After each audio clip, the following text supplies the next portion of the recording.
Hello, everybody. Welcome to the Owen Jones Show with me, Owen Jones. Yes, it really is. It's me. I know I look a bit different. I've suddenly gained facial hair and a receding hairline, but rest assured, it is me. Now, on today's show, the guest is Heather Mendig. Wait, Heather Mendig? Well, that can't be right. She's just a random on Twitter.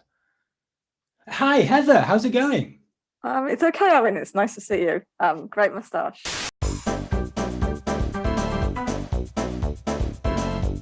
Hello and welcome to Complaints on a Podcast, not the Owen Jones Show.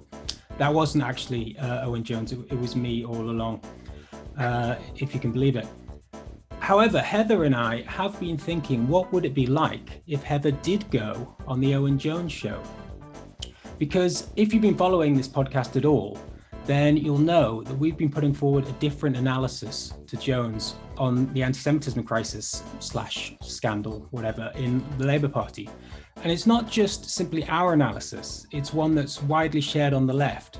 And so we thought it would be good, well, firstly, if that analysis got a bigger platform and was allowed to be on something like the Owen Jones Show.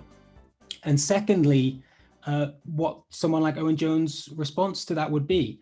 So we've done something a bit different for this podcast. We've written a script and I'm going to pretend to be Owen Jones and Heather is going to pretend to believe that I'm Owen Jones. And we're going to have a debate where I put forward what we think Owen Jones might say in that sort of situation. Everything that I put forward are quotes from Owen Jones, from his books and from things that he said on TV. And Heather then puts forward her position, which is pretty much my position. Now, the idea is obviously a bit silly, but you can use silly ideas to serious ends. And Heather's written a pretty good script, I think. And I think we give Owen Jones' positions, I think they are fairly accurate to what Owen Jones thinks. I mean, they are his quotes, and so that, you can't argue with that. So yeah, like basically, almost all of it. We'll put a link to the script in the description box below this video, so you can see exactly what is a quote and what isn't, because obviously we had to kind of join bits together when I was writing it. But it's nearly all taken from his book, This Land, which has a really long chapter about anti-Semitism in it. And there's a time when I ask Owen a question in the script that he can't answer, or he doesn't answer in the book, but I found a video that he shared on Twitter where he answers it. So I've taken a couple of sections from that. And it does seem like there maybe it's a little bit of a petty thing to do. Like there was a big row on Twitter about whether Owen should invite me on his show or not. And Owen got a little bit rude in that. And maybe he thinks I did as well, although obviously I don't think that. And so, but it isn't. It is like Daniel says, these are really important things for our movement to be talking about. It matters that there's a division on the left about how we analyse the anti-Semitism witch hunt. It matters that there's a load of people on the left who don't see it as a witch hunt, who are trying to forever distinguish between good faith and bad faith accusations, as if there could be any good faith accusations happening inside a witch hunt, inside that framing. And so we do think these arguments are key to have. And so we hope that you'll listen to it as a kind of serious attempt to have thrash through those issues, really. Before we go into it, I just want to say I'm a bit concerned that this podcast is becoming an anti-Owen Jones sort of tirade or something, but that's not what we're doing here. I think I'm glad that Owen Jones has his channel and has his platform. There aren't many big channels on the left in the UK. And it's just on some issues like this one, it would be good to get someone like Heather to get that kind of argument out there. And I suppose in a way, we're sort of trying to, in our strange way, tell Owen Jones that, give him that message. Yeah, and it's also worth saying that we're going to pop in and out of this video. We're going to cut into the actual dialogue sometimes to comment on it, because there's things that we kind of want to say about it. So it's a slightly weird meta video that we've made, but hopefully people will find something in it of value. Okay, let's roll that tape. Hello, Heather. Welcome to the podcast. Hello, Owen. Thanks for having me on the podcast. I have to admit, I thought it was never going to happen. Oh, Heather, you know me. I just needed a bit of coaxing. So when the Jeremy Corbyn, okay, so when Jeremy Corbyn stood for leader in 2015, I had no hesitation in campaigning for him. Although I voted for him again in 2016, I had a period of disillusionment before the general election, something which still riles his most ardent supporters. Is that why you're so angry with me? I'm not angry with you, Owen. I disagree with you. It's not personal. But I am angry that there's nobody in the media who represents the views of so many of us who've been part of the grassroots of the Corbyn project. But why are you directing that at me?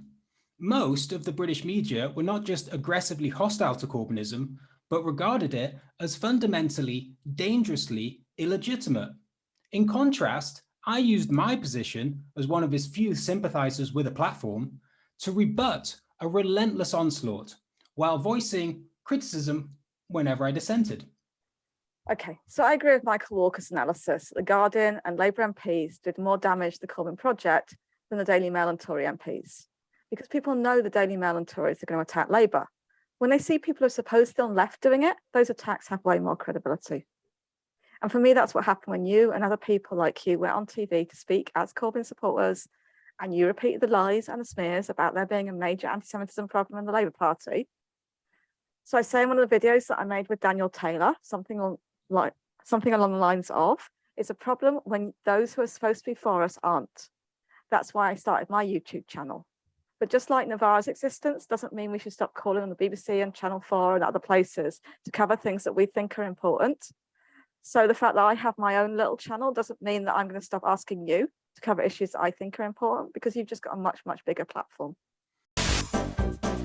Okay, so we're just going to stop the video again there, because I just want to get back to me as myself and ask Heather, ask you what do you really feel about Owen Jones? Do you just feel anger towards him?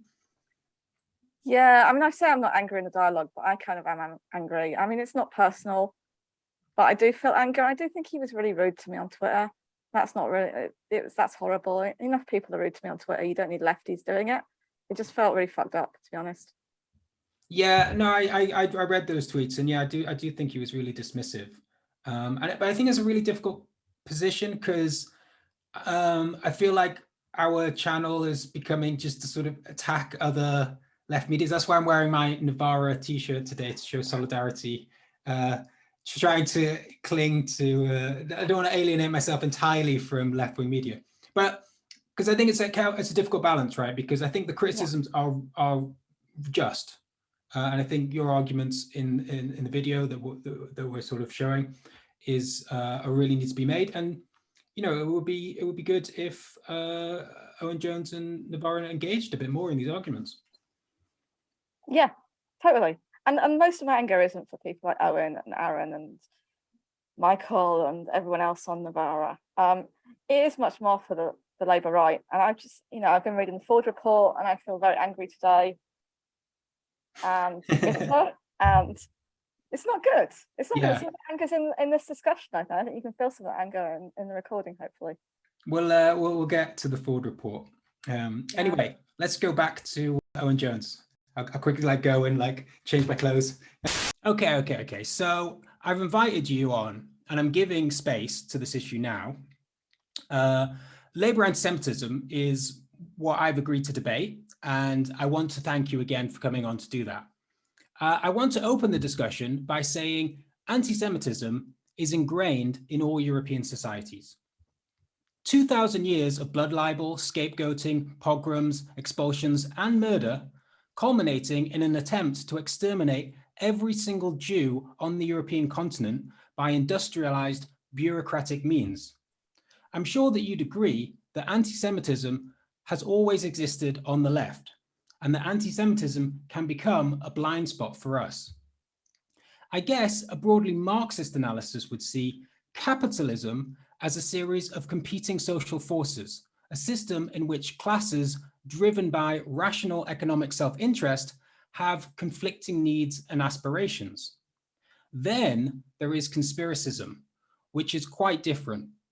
A belief in shadowy individuals wielding sinister, unaccountable power and pulling strings behind the scenes. This can and does all too easily blend into anti-Semitism.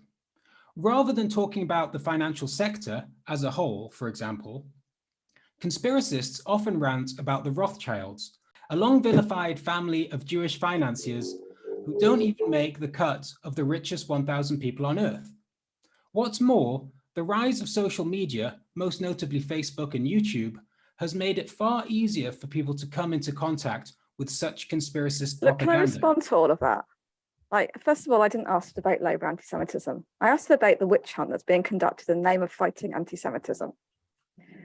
I think it's a mistake to respond to it as you do by acting as if it's a genuine attempt to tackle anti-Semitism, or even as if we could use it to do that, right? It's a witch hunt. And to understand it, we need to look at the new anti-Semitism. So the new anti-Semitism, in inverted commas, is a political project. It's a very successful one. What it's doing is transforming how we understand anti-Semitism. So it's taking it from something that we see as directed at individual Jews, individual Jewish organizations, to something directed at Israel as the collective Jew among nations. So, for example, Dave Rich, who's in the UK Jewish Common Organization, the Community Security Trust, he argues that left is the main source of contemporary anti-Semitism because we're anti-imperialist. So, from memory, in his book, he doesn't even mention Jews and capitalist conspiracy theories like you're doing. So if we focus on these, what we're doing is supporting his thesis that left is now the main source for anti-Semitism. And so you're supporting this idea of a new anti-Semitism directed at Israel, even while you're apparently talking about something else. So I've been to hundreds of Labour Party meetings since 2015. I'm sure you have as well. I've never heard anyone speak about Rothschild's conspiracies. I'm sure there are cases that you can find on the left, but if you foreground these, and particularly if you do that now, it does specific ideological work and it smears the left. Obviously, the relationship with Israel complicates the picture. The relationship that many Jews have with Israel, that Britain has, that the left has. When the 1967 Six-Day War led to Israeli annexation of Palestinian lands in the West Bank and Gaza, Israel came to resemble a colonial occupier. And to some, the Palestinians came to resemble the Algerians, a subjugated Arab people struggling against a European settler state. By the 1990s, Israel, founded in part by Holocaust survivors, was increasingly regarded as a brutally oppressive superpower, striking in the militarization of its society and its chauvinistic nationalism. Okay, so it seems like you're agreeing with Dave Rich here, linking anti-imperialism to anti-Semitism, right? So I just want to be really clear. Do you agree? Do you think Israel's a settler colonial regime founded and sustained through the ethnic cleansing of Palestinians? Do you think it's been racist since its founding in 1948? So we're cutting in again to this dialogue because, like the thing I've just said about, do you think that Israel's a settler colonial state? Do you think it's like been racist 1948? Those are basically the positions that the Amnesty report on Israel-Palestine has. And the Amnesty report came out after Owen Jones wrote his book. So it would be interesting to know if Owen still stands by his position, which is effectively a position that the only problem is the illegal occupation, not everything else. Yeah, well, I don't watch all of Owen Jones' podcasts religiously, but I imagine if he changed his position, he would have publicly done so, right? At some point. Yeah, I don't watch hardly any of them either, for understandable reasons. But I usually get wind of big things that happen on them, and I haven't heard him discuss that. Has he discussed? He hasn't discussed the report. Please tell us if he has. It'd be great to. Yeah, we'll make another fake Owen Jones video where I read out his latest. I'll just continually read whatever Owen Jones's latest positions are as Owen Jones, just so we can have this conversation. But I guess I would say that even if he's changed his position now as a result of the Amnesty report or following the Amnesty report, then if your position couldn't hold up to that of a kind of fairly conservative, small c conservative human rights organization, then it probably wasn't a very good position, right? And you probably need to have there's probably something telling in the fact that his position was to the right of theirs on Israel-Palestine. Yeah. Well, while the brutality of Israel's occupation of Palestinian lands is undeniable, the situation was and is fundamentally different from those projects of European settler colonialism. For me, anybody who doesn't desire security for the Jewish people of Israel is as dangerous as they are wrong-headed. Many Jews who are politically hostile both to the occupation of Palestinian territories and to Israel's depressing right-wing trajectory, nonetheless retain a profoundly emotional connection with Israel, a state which is seen as a refuge, however imperfect, if once again the winds shift and the anti-Semites come back for more. Okay, so I just want to underline the fact that I do see Israel as a settler colonial state. I see it, I mean, the analogy is not perfect, but broadly along the lines of apartheid South Africa. But we should probably just leave that difference for now. So the next thing I have to say is like, it's just, I don't know anyone who doesn't desire security for Jewish Israelis. So if you frame it as you do, it makes it seem like some of us don't, and that we all agree on what the security would look like. So Israel would use security to argue, and they do use security to argue for the blockade of Gaza, to argue for their illegal occupation, to argue for Jewish supremacist laws inside Israel and outside Israel. They'd say, and you seem to be doing the same, that we need to preserve a majority Jewish state with the right for all Jews to return there. And it kind of gets us to the issue of Zionism and whether it's a racist ideology or not. For many Palestinians, the concept of Zionism cannot be separated from the lived experience of occupation and the deprivation of their own right to national self-determination. However, the imprecise usage of Zionism and Zionist in the West is deeply problematic, leaving it eviscerated of meaning. I know from talking to Jewish friends that angry denunciations of Zionists mean one thing, whatever the intention of the speaker. Purely and simply a contemporary manifestation of age-old tirades against the Jews. Okay, so are you saying that we shouldn't use the word Zionism at all, or that only Palestinians and Jewish people can do that in order to make sense of their lived experience? And where does that leave someone who's an anti-Zionist Jew like me? Obviously, we have to distinguish between Zionism, which is a political ideology and a political movement, and Jewish people who adhere to the Jewish religion, but also have a sense of Jewish cultural identity as well. And to be an anti-Zionist or non-Zionist is not anti-Semitic. But I suppose what people like myself and on the left, I think, have learned is that the term Zionist, Zionism, is too much of a catch-all term, in the sense that most Jewish people on earth do support the existence of a state of Israel. So, for example, there's a big difference between those who believe in the forcible annexation of all Palestinian land and those who believe in an independent Palestinian state based on pre-1967 borders, who were part of the besieged but courageous Israeli peace movement. Now, they would both be called Zionists, but it'd be meaningless just to conflate them as the same thing, because obviously there's a complete, huge difference. Okay, so there's a lot in what you've just said. So for me, if you're a Zionist, even if you oppose Israel's illegal occupation of the West Bank, there's a problem because the oppression of Palestinians extends from the Jordan River to the Mediterranean Sea. So Israel had left-wing governments through its first few decades as a state. I'm sure you know that. They kept the Palestinians living in Israel under military rule from 1948 to 1967. Throughout their period in government, they oversaw brutal ethnic cleansing. Regarding Zionism, you could say pretty much the same thing about capitalism, right? It's too much of a catch-all term. Most people on earth support the existence of a capitalist market economy in some form or another. There's a big difference between tech billionaires like Elon Musk, who sack workers by text message, and small business owners who share profits with their workers, right? But I don't think that means that on the left, we need to stop talking about analyzing capitalism, right? It's an ideology, it impacts the world. It's the same for Zionism. So I would distinguish between people in Europe and the United States and Palestinians. Palestinians, you know, in terms of talking about Zionism and Zionists, they're talking about the lived experience of living under occupation. So I don't think that that applies in the same way. But I personally have very much come to understand that it's not helpful to just bandy about Zionist and Zionism, that they lack precision as terms, which therefore can cause hurt and distress. And they can also be misused.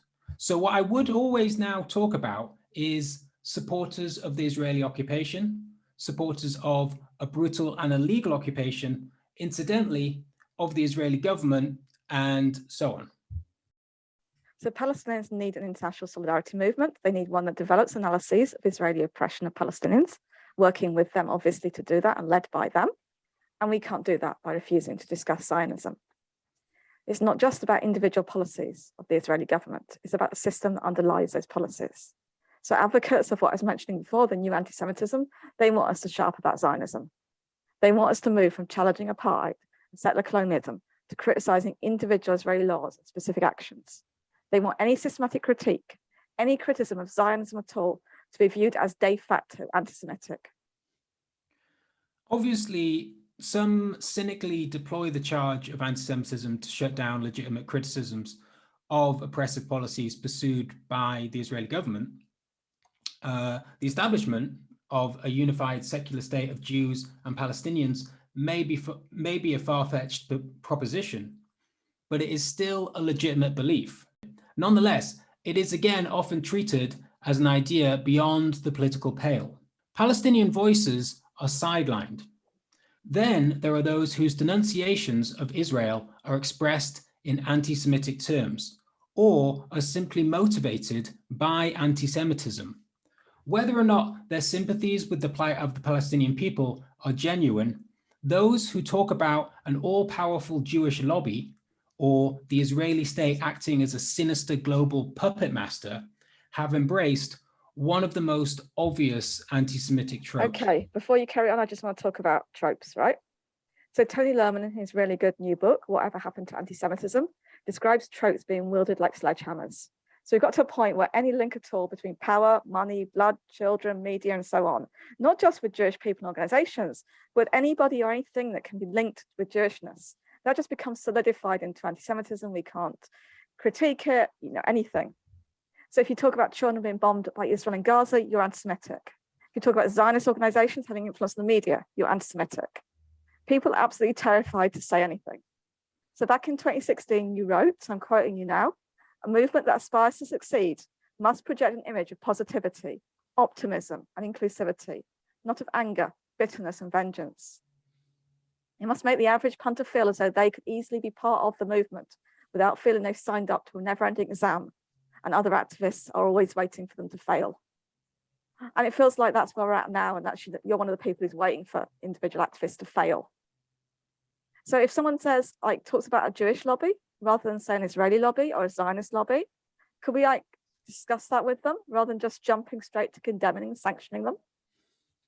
Yeah, but there is anti-Semitism in the Palestinian solidarity movement. For example, when people make direct comparisons between the Israeli state and the Nazis, comparing the predicament of the Palestinians to that of the Jews during the Holocaust. There has been no attempt to physically exterminate the Palestinian people. The comparison is meant only to bait Jews with the memory of their most murderous persecutors. Okay, so genocides don't look all the same, right?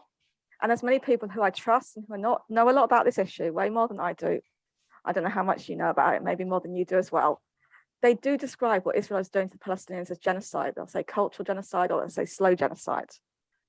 And there are Jewish people who lived through the Holocaust, who experienced the Holocaust, who compared Israel's actions with those of the Nazis. It just feels ridiculous to me to say their words are intended only to bait their fellow Jews. And say someone watches TV and they see Jewish Israelis going through Palestinian areas, attacking people, attacking property, being really violent, shouting death to Palestinians. And that person wonders out loud why Jews would act in a way that looks like German 1930s. It's not Jew baiting, right, to do that. Some Jews may be offended, totally agree, but there is no right not to be offended. And there's no right not to be offended, particularly when you've tied your identity to an ethno-state. You're not understanding how collective trauma is absolutely central to the Jewish experience. 2,000 years of persecution will do that to a minority. Throughout the history of the Jewish people, there are times of apparent benevolence, acceptance even, by the dominant Christian populations of Europe, followed by a sudden revival of persecution. So what you're doing is exactly what you did when you spoke to Alexei Sale, right? You're gospelling anti-Semitism to me. You're not listening to my own experience of being Jewish. So anyway, we're going off topic, right? So we're just going to go back to the witch hunt and the late pie. Okay, but there is no witch hunt. That idea comes from a vocal faction on the Labour left who believed that the anti-Semitism crisis was entirely manufactured as a means to destroy the Corbyn project, and that the leadership, giving in to this conspiracy, was prepared to throw its members under a bus. This faction tapped into the prevailing sense of defensiveness in Corbynite circles and various blind spots on anti-Semitism among some elements of the left. Prominent in this emerging faction were older activists, many of whom had ripped up their membership cards in the Blair era and rejoined since Corbyn's rise. In meetings, they would often alienate younger members with angry, obsessive tirades. You'd probably agree with them that Mark Wadsworth was witch hunted. Wadsworth was expelled from Labour 2 years after his attack on Ruth Smeeth at the launch of the Chakrabarti report. He was expelled for bringing the party into disrepute, but the damage had already been done. What he did, and the party's failure to act quickly on his case, entirely overshadowed the Chakrabarti report. Another example is Jackie Walker. Her defenders would claim that this was a witch hunt against pro-Palestinian activists. It's striking, though, that her offending comments, as was the case with most of Labour's high-profile anti-Semitism scandals, had nothing to do with Palestine. So I don't want to get into discussing the details of individual cases, right? I don't think it's appropriate. I think it takes us away from the bigger structural picture of what's happening. But I do think, in answer to your question, yeah, I do think Mark Wadsworth was witch hunted. I do think he was thrown under a bus. And the attack on the left of the Labour Party is not just about Palestine, for sure, but it has a lot to do with it. So I think when you're talking about these older activists, I think you're talking about people like me, right? I rejoined the party in 2015, having left in 1999 in the Blair era. But I really don't recognise this division of old and young, with older people like me being angry and obsessive. So what it reminds me of is like when Tom Watson was saying the party's at risk of being taken over by hard left Trotsky entryists who are twisting the arms of younger members. So when we set on the Mental Hackney in 2016, the organising group had people in it in their 20s, had people in their 60s, and it had me in it. I was in my 40s at the time. And I just find the whole approach you're taking really, really divisive. I don't know why you don't just address the arguments that people like me are making, rather than using like cheap stereotypes and calling me defensive, calling us into conspiracies. Okay, so we just want to talk about this word crank, which Owen Jones doesn't use himself, although he quotes someone else using it. He used to use it. Oh, did he? Someone told him off on Twitter. He said, okay, I'll use conspiracist instead. Oh, okay. Is that good? Is it the same? But it's telling, I suppose, that's what it means, right? Yeah. Which is interesting because I think the conspiracist angle is, particularly, I'm going to bring in the Ford report now. Yeah. It's time that we bring it in. The Ford report, it doesn't have a full analysis of, obviously it's not really about anti-Semitism, but what it does talk about is it talks about the right undermining the leadership, right? Yeah. So that was, and it still is, even though this report has come out, seen as a conspiracy by many people.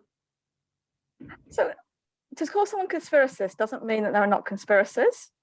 It's seen as a conspiracy theory by a lot of people. Everything's seen as a conspiracy theory until it's proved. Yeah, because Owen Jones would never call people on the right of the party cranks, even though he supposedly disagrees with them, right? I mean, clearly Alistair Campbell and anyone who thought that. No, but I'm saying Owen Jones wouldn't, right? But that's always a way. I mean, for example, centrist or right-wing conspiracies are never that. So Russia caused Brexit is not seen as a conspiracy theory. And Russiagate in America, all of that, it's taken very seriously. That Iraq had weapons of mass destruction was not seen as a conspiracy theory, for example. None of these, you're right, conspiracy theories applied to us. So, but there's a kind of respect for these idiots, like even though you're supposedly totally against their position, and there's a factional fight going on in the Labour Party, and you're supposedly on one side of it, yet you kind of, I think Aaron Bastani is better on that. But yeah, I think the word crank, it's not helpful. Yeah, and that's why we are where we are, right? We're doing a fake debate. That's what it is. Yeah, it's like weird. like Owen Jones wouldn't have you on, but he'd have Peter Hitchens on any day of the week. Yeah. Which is, and I think have Peter Hitchens on, but why not have somebody, from JVL on, right? Absolutely. Why not have people who've written books? In the dialogue we talk about Tony Lerman a couple of times. I do in the responses. He's just written a book about anti-Semitism. This guy is like a world expert. Get him on your show, Owen. You'll learn something. You're just putting JVL, or Jewish Voice for Labour's position that while anti-Semitism on the left and in Labour existed, all the evidence shows this problem to be small, no worse than in the rest of society. And that the anti-Semitism crisis was deliberately produced both to shut down critics of Israel and to undermine Corbyn's leadership. Yeah, that is my position, right? What's wrong with that? Well, while JVL's views represented a legitimate strand of Jewish opinion to be engaged with, their approach was at odds with where most Jewish people were, including many who had actively supported Corbyn. John Landsman declared of JVL, "It is an organization which is not just tiny, but has no real connection with the Jewish community at all." My friend, the journalist Rachel Shabi, who is Jewish and has talked to lots of Jewish people about JVL, and has told me that their frustration with JVL is, how has this crank group become privileged inside the Labour Party? They became everyone's mascot, anyone's anti-Semitism alibi. They don't think anti-Semitism is so, and so it isn't. Okay, I don't think anyone on the left should be using the word crank about other people in our movement, right? I know Rachel's quoting here, but she's not challenging the word. She's tacitly supporting it, and you're tacitly supporting it as well. I know you've used it, right? It's super divisive, it's insulting and dismissing us rather than responding to our arguments, like I was saying. And you're trying to present yourself, I guess, as part of this, maybe a non-crank left, a respectable left. It's ridiculous to say that Jewish Voice for Labour became privileged within the Labour Party, even under Jeremy Corbyn, and definitely not now. I think they're super disproportionately disciplined for anti-Semitism. I think the whole exec is under disciplinary action of some form or another for anti-Semitism. So what they have is some kind of status with the membership. That's true. And that's because what they say makes sense to us. So we've been told all this crap about our movement, our comrades, our meetings, our party, by the Board of Deputies, by the Jewish Chronicle. It just doesn't relate to our experience.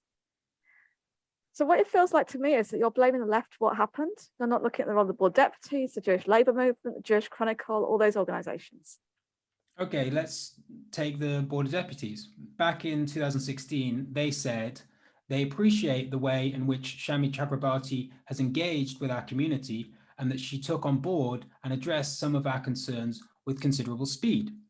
That shows that the board started off open to dialogue and to working with Labour.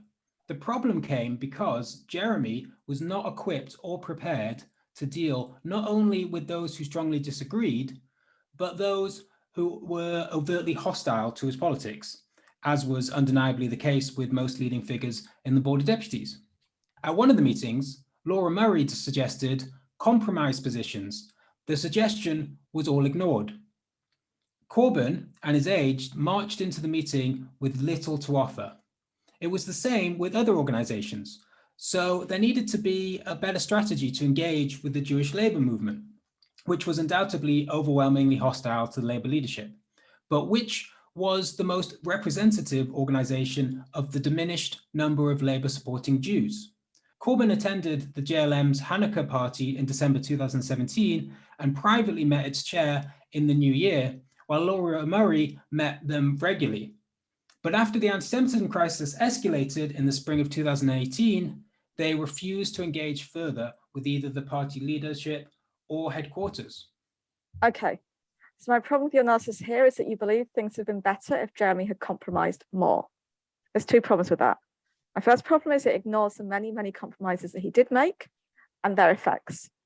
So a British Palestinian who I know has criticised him for commissioning the Chakrabarti report, saying that if someone accused the Labour Party of being a breeding ground for child abuse, Jeremy would not have commissioned a report. He just simply rejected those accusations. If you commission a report, it gives the accusations a status they should not have.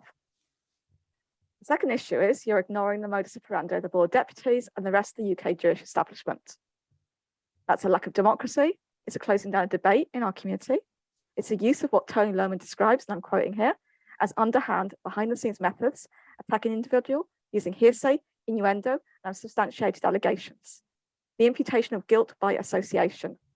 And, quoting Tony again, allowing an unrepresentative handful of reactionaries to determine the nature of political debate within the Jewish community. This is how they operate.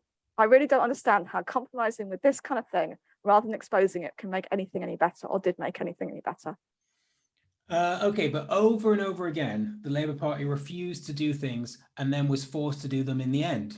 In the meantime, the damage was done. This happened with adopting the IHRA examples.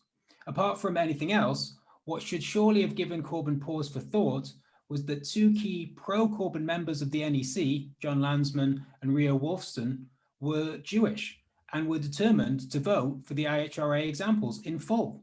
Effectively then, Corbyn was antagonising otherwise politically sympathetic Jews. It was yet another example of Corbyn choosing to die on the wrong hill. Labour was inevitably going to adopt the IHRA definition. It was surely better for the leadership to do so proactively than to zigzag there incoherently, provoke lots of avoidable outrage, and lose plenty of arguments along the way. And in the end, gain no credit for accepting the IHRA. Okay, so the IHRA definition is, and its examples that you're referring to, is deliberately designed to promote the new anti-Semitism. It's designed to conflate anti-Zionism with anti-Semitism, and I think to move to a more extreme position, which is designating all criticism of Israel as anti-Semitic. So because of this, it effectively equates being Palestinian with being anti-Semitic, so it's a racist definition. We can see how it's used to attack people in the Palestine solidarity movement. We can see it across the whole of the Labour left. In adopting this definition, we gave the party's right wing free rein to investigate and suspend whoever they want in our movement. I know, and I'm sure you also know, multiple council candidates have been blocked on grounds of anti-Semitism with accusations that do not hold up to any scrutiny at all. But of course, people aren't allowed to make them public, so we can't even show how shameless this whole fucking thing is. The IHRA is an example of an attack on freedom of speech on top of that, right? So you say it was inevitable that Labour adopted it. But if momentum had taken a different line, perhaps it wouldn't have become inevitable. So why are you criticising Jeremy? Why aren't you criticising the movement for not standing behind Jeremy against a racist so-called definition? What's happened since has vindicated Jeremy's resistance. The problems with the IHRA definition in inverted commas and the damage it's done are just way more obvious than ever. So yeah, I think if we need to say a bit more about the IHRA than we're able to say in the scripted debate. A friend of mine from Twitter, Talal, commented, what's remarkable about the case of the IHRA definition is that it was opposed by vast respective segments of legal opinion, academic opinion and Jewish opinion. If we could not be successful in opposing the IHRA, we couldn't oppose anything. I think he makes a good point, because Owen's point is like, we couldn't win this one, it was inevitable, why didn't we just jump straight to it? And yet there is a really strong case against the IHRA. It is a really noxious thing, and it's a really crucial fight to have in relation to if we want to have an independent foreign policy that's based on justice, human rights. If we couldn't win that fight, then we probably couldn't win that larger fight for that kind of human rights-based approach to international relations. So you've raised the role of momentum. This is my analysis of why their contribution was so important. First of all, it's clear that the lack of leadership on anti-Semitism left a vacuum. It was filled in part by elements of the membership who believed that Corbyn had had his hands tied on the issue, and that Labour had simply surrendered to bad faith arguments. More broadly, they had a conspiracist mentality. Privately, exacerbated senior Labour officials referred to them as cranks. Okay. Again, nobody on the left should be referring to other people in our movement as cranks, right? And I don't know what you mean by conspiracist mentality. It's the same kind of labeling of people. So obviously there's a lot of forces working against the left in the UK and beyond. These forces exist in networks, they share interests, they go to the same schools, they go to the same parties, and so on. They work together formally and informally. To quote Carl Oglesby here, conspiracy is a normal continuation of normal politics by normal means. I don't know what that means. So I'm going to go back to what I was saying. With no campaign against anti-Semitism forthcoming from the Labour Party leadership, the grassroots movement Momentum resolved to take the initiative on anti-Semitism. They called out anti-Semites on social media, organizing joint protests with the Jewish Labour movement against alleged anti-Semites such as David Icke, and produced 5 political education videos about anti-Semitism, one of which, on Rothschild conspiracy theories, attracted 2 million views on social media. But not only did Momentum feel unsupported in their efforts by the leader's office, they resented that several prominent pro-Corbyn social media outrider accounts that dismissed anti-Semitism as smear campaigns were cultivated at the very top. Among them, those belonging to a WhatsApp group which included some senior figures in the leader's office. Okay, so Momentum propagated the idea there was a genuine problem with anti-Semitism in the Labour Party, and particularly a problem among supporters of Jeremy Corbyn. So Momentum was set up to defend Jeremy Corbyn's leadership. So if they're saying there's a problem with anti-Semitism on the left, then most people are going to think there really is one. Everything Momentum did linked the left to conspiracist anti-Semitism about Jewish control of finance in the media. So what they did was they sold us out. And it's really no wonder that so many bad faith actors on the right of the Labour Party praise Momentum for their action on anti-Semitism. So what we desperately need and still need is political education on the weaponization of anti-Semitism. We need videos and other resources that can help us to understand and respond to what's happening. And we need solidarity. I don't know why we can't get those from Momentum. That should be the least we expect.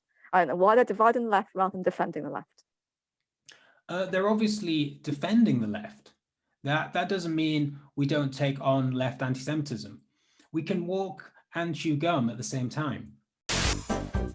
So we've spoken about this issue many times, and I think this debate brings it up again. There was just such a lack of leadership on this issue, whether it's from the left-wing media, Owen Jones obviously, but also Navarra, good old Navarra, and Momentum as well. You know, as someone, I wasn't as engaged in it as it was happening. I wish I had been, but then partly it was because I didn't know where to look to find the information. It took me a while to find good sources. But I remember at the time just being very confused about what was going on. And I think, you know, organizations like Momentum really dropped the ball on this. And there is a kind of, no one wants to call each other out, right? Owen Jones should call out Momentum. You know, Momentum should change their position and push left-wing media to support them. But everybody's of these big organizations, these big platforms have made mistakes, and they obviously don't want to admit that. Yeah, and I think just to briefly add to that, I think we should draw a distinction between Momentum, that, as you're talking about it, which is effectively the leadership in the centre, yeah, sorry, and, yeah. and the grassroots, because the Momentum grassroots was very angry about this. It was when, like, it was the point at which the grassroots divided from the leadership of Momentum was over this issue more than any other.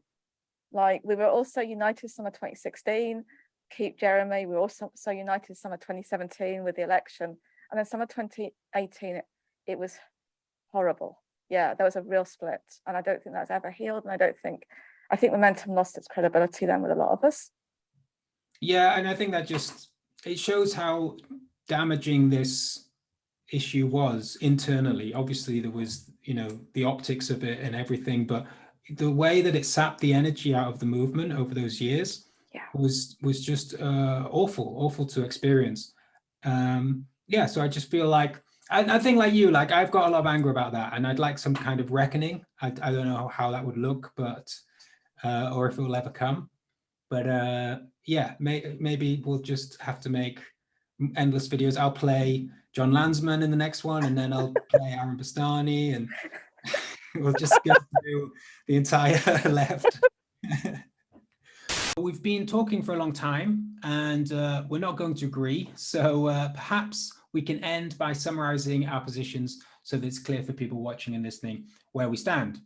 For me, the movement was damaged by the leadership's failure on anti-Semitism, the response to which was obtuse in almost every conceivable way.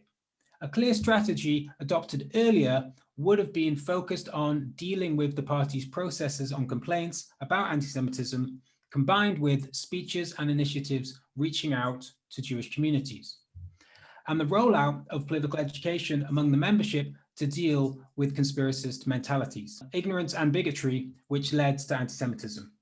Instead, like with a lot of other things, the response was defensive, piecemeal, and completely inadequate. Corbyn's political opponents would always have sought to exploit the issue to toxify Corbynism, and did so mercilessly. But they would have been far more isolated and far less effective if the leadership had moved faster, further, and more proactively to show genuine resolve and empathy in combating the menace of anti-Semitism.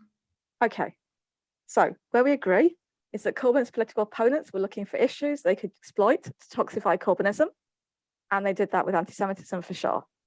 We also agree they'd have been more isolated and less effective if the leadership had made different choices. And I want to add to that, if we as a movement had made different choices.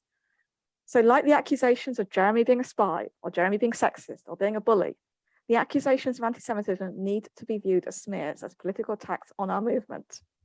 And yeah, for sure, we need to have empathy and respect for Jewish people with genuine concerns. But respecting those concerns does not mean that we can't question them. It's quite the opposite. Okay, so I'm going to finish with an anecdote. So the Institute of Jewish Policy Research produced a report in 2019 showing that UK Jewish anxiety about anti-Semitism skyrocketed between 2015 and 2019.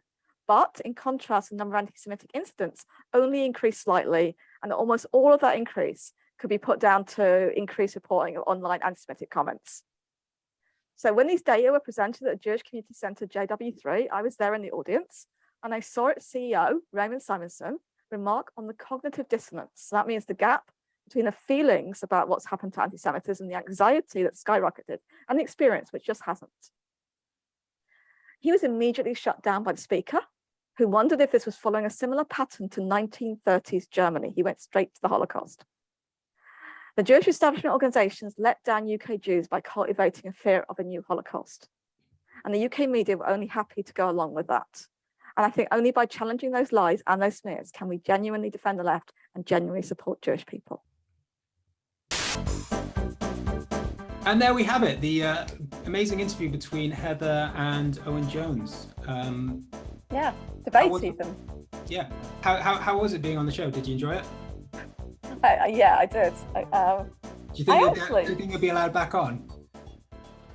Yeah, I hope so.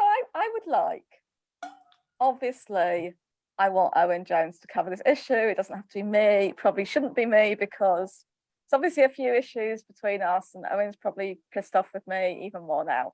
So just talk to someone else. There are so many people who have really great and interesting things to say about this that would challenge Owen's position, and that would lead to, I think, a really helpful discussion for our movement. And like I say in the debate, it's still really having a huge impact on us. We are still getting a lot of people blocked and disciplined for this. It's really demoralizing. It really affects local policies, because if you can't get left-wing councillors selected because they get accused of anti-Semitism, then you can't get good housing policies through, you know? Do you think that'll ever happen? I mean, you were talking about a reckoning earlier. I think there has to be a reckoning at some point. I hope I'm alive to see it, but I suspect I won't be. Oh yeah, we were talking about like reasons to stay healthy and to extend your life. So, yeah, reasons to live for, the reckoning. Yeah, I mean, that's a sort of fucked up thing, is to want to live long enough to see the witch hunt collapse, but I kind of do. I'm not sure whether it'll ever really happen. I mean, I really hope that it does. I don't know, who knows? Anyway, please, thank you for watching, if you got this far, and watching through our stupid jokes as well as our dialogue. And it would be really good to have discussions about this. So you know what to do. Like, there is a section below this video where you can put comments. Comments are really interesting to us, and they also help the video to circulate, as does liking and sharing this video. Yeah, also I have a Patreon for this channel, so please give a little bit of money to that, and see you soon. Bye. Bye.